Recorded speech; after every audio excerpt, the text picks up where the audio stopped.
Kakinada GGH virology lab సిబ్బంది నిర్వాకంపై 3-మ్యాన్ విచారణ committee ఆసుపత్రిలో పర్యటించింది. విఆర్డీఎల్ ల్యాబ్లో కమిటీ సభ్యులు విచారించారు. ల్యాబ్లో రోగ నిర్ధారణకు ఉపయోగించే టెస్టింగ్ కిట్స్, రెసియెంట్ల స్టాక్స్ ను పరిశీలించారు. హెపటైటిస్ బి, కోవిడ్ నిర్ధారణ కిట్లు కాలం చెల్లినవిగా గుర్తించారు. మరి కాసేపట్లో ప్రభుత్వానికి పూర్తి నివేదికను ఇవ్వనుంది 3-మ్యాన్ విచారణ కమిటీ.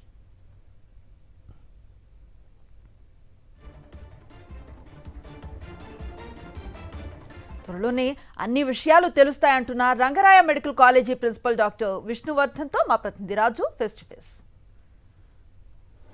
కాకినాడ జీజీహెచ్ వైరాలజీ ల్యాబ్లో కాలం చెల్లిన రీఏజెంట్లను వినియోగిస్తూ ప్రాణాంతక వ్యాధుల రోగ నిర్ధారణ పరీక్షలు చేస్తున్న విషయం వెలుగులోకి వచ్చింది. దీని మీద ప్రభుత్వం ఆదేశాల మేరకు ఒక విచారణ కమిటీని కూడా ఏర్పాటు చేశారు. ప్రస్తుతం దీని మీద మాట్లాడేందుకు రంగరాయ కళాశాల ప్రిన్సిపాల్ విష్ణువర్ధన్ మనతో ఉన్నారు. సార్ చెప్పండి సార్, ఈ వ్యవహారం ఎప్పటి నుంచి నడుస్తుంది? కాలం చెల్లిన ఈ రీఏజెంట్లు వాడుతున్నారనేది ప్రధానమైన ఆరోపణ. ఇది ఇవాళ మా దృష్టికి సాక్షిలో రాగానే మేము పొద్దున్న 7 గంటల నుంచి కలెక్టర్ గారును మరియు మా ఉన్నతాధికారులైన డిఎంఈ గారు, హెల్త్ సెక్రటరీ గారు ఆదేశాల మేరకు మేము వెళ్ళి స్టాక్స్ వెరిఫై చేసి టెస్టింగ్ ప్రక్రియను కూడా వెరిఫై చేయడం జరిగింది. ఈ స్క్రబ్ టైఫస్ మాత్రం మాకు ప్రాథమికంగా మాకు వచ్చిన అవగాహన ఏంటంటే స్క్రబ్ టైఫస్ మాత్రం ఏ కిట్లు కూడా ఎక్స్పైర్ అవ్వలేదు. మిగతా విషయాలన్నీ పూర్తి నివేదిక ముగ్గురు కమిటీ 3-మెంబర్ కమిటీ ఇంకొక గంటలో 2 గంటల్లో మాకు రిపోర్ట్ ఇస్తారు. ప్రాథమికంగా వచ్చిన తర్వాత గవర్నమెంట్కి నివేదిస్తామండి.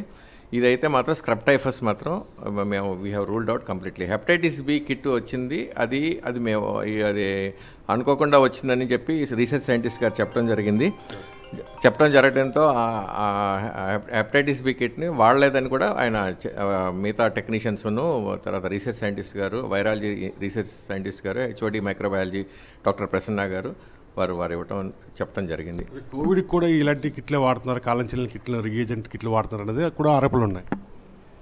అది వైరల్ ట్రాన్స్పోర్ట్ మీడియం ఒకటి ఎక్స్పైర్ అయినట్టు నోటీస్ చేసామండి. అది ఎందుకని అడిగింది అనేది ఇప్పుడు పూర్తి నివేదిక వచ్చిన తర్వాత మనకు నిర్ధారణకు వస్తుందండి. కమిటీలో ఎవరెవరు ఉన్నారు సార్ అధికారులు? డాక్టర్ విజయశేఖర్ గారు, doctor vice principal admin and HOD neuro surgery, professor of biochemistry doctor Srivani madam మరియు శ్రీదేవి గారు అసోసియేట్ ప్రొఫెసర్ ఆఫ్ పెథాలజీతో 3-మెంబర్ కమిటీ. ఇంకొక 2 అవర్స్లో 2-3 అవర్స్లో మొత్తం అయిపోతుందండి.